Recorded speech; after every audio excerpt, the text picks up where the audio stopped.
in that sector. So why should you invest? Is there a rally you should buy into if you're an investor? Johnson Chukwu is a trader, a licensed trader, and the chief executive officer of Carrier Asset Management, one of the securities trading firm on Nigerian market, is joining us from Abuja studios.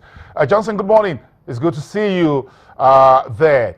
Good morning. Good, good, good. It looks like a good time for you stock traders and investors. You're smiling already.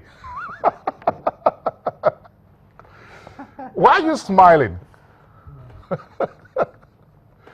Well, you are right by saying that it looks like a good time. Why I'm smiling is that I feel that we're beginning to see the government take the appropriate economic policy we've been begging them to do. And I think with those policies, we're going to open up this economy for the growth that this economy desires.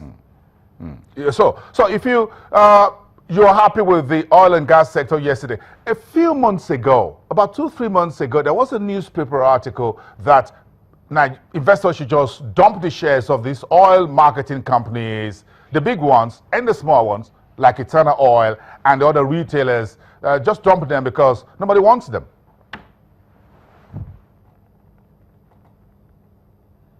Well, basically, you have to recognize the fact that over time, because of the regulation of that market and the fact that we're having bottlenecks in supply, and you have to also recognize that the downstream sector of the oil and gas sector is basically a consumer sector, and it should be driven by volume, not margin. So if the government constrains that sector by insisting on allocation of volume, you have to bring in of PMS, allocation of DPK, and all those factors, then the companies, irrespective of the investment they have in assets, we are unable to optimize.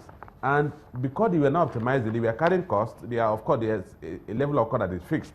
And then, in terms of revenue, they were not optimizing their assets. So it was natural for people to say, look, investing in these companies will not optimize your return because the companies did not even have the wherewithal as a result of economic policies of the government to generate enough revenue commensurate with the assets they were carrying.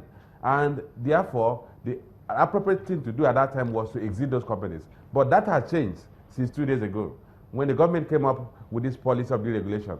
And why people are excited with the oil and gas sector stocks is because you now feel that they are going to be unshackled from the constraints of the subsidy regime, where allocations have to be given to individual oil trading companies to import a certain volume of PMS, and that volume was not enough for them to keep their entire asset base working throughout the year. So, but now it's going to be driven based on the assets you have, based on your distribution network, and that will drive the kind of revenue you will generate and the kind of profit the companies will declare. And I also know that in the interim, there will be some level of abnormal profit, because before the adjustments and the entire market forces take place, then these oil companies that have huge asset base, have huge distribution network, are going to gain a lot of benefit from the deregulation.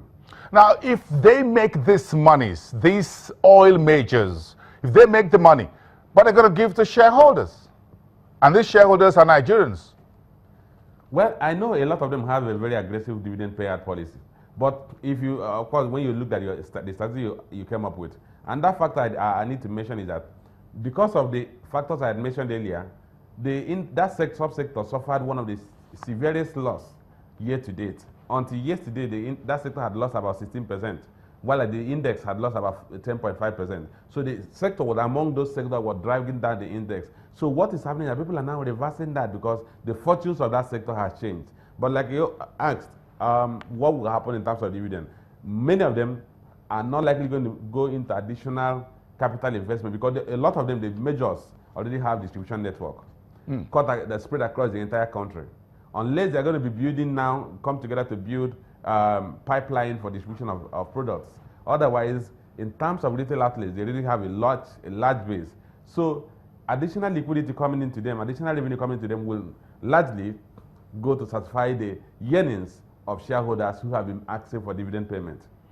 Yes, yes, that looks like a very sound argument. So, why do you think Nigerians should get into the oil sector now? Again, if you look at those in the market, you have the big boys like 40 Oil, massive, 200, Seplat, 300, 140, naira per share, but you have small ones, the small cap ones, that the share prices are what you can call street level. What's your investment advice? Well, you have to look at your objective. The small stocks like the Eternal of this world, that is situated about 2 naira 27 kobo, have strong prospects of growth, but basically the valuation you are seeing today is based on the asset base of those companies. Like you mentioned, the likes of Total, Oando, Photo, you have huge distribution networks, which the smaller cap companies do not have. So, but you also have to make this differentiation.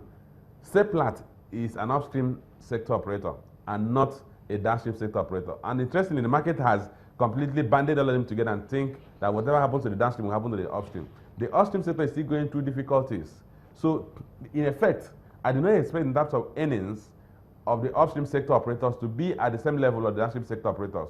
And also, let's see what happens in other countries in the global oil industry. When crude price is low, the companies that get the benefit of crude price, low crude price, are the downstream operators, those who are the last mile of distribution that actually interface with the consumers. The upstream operators, the drilling company, do not get so much because they suffer from the low prices.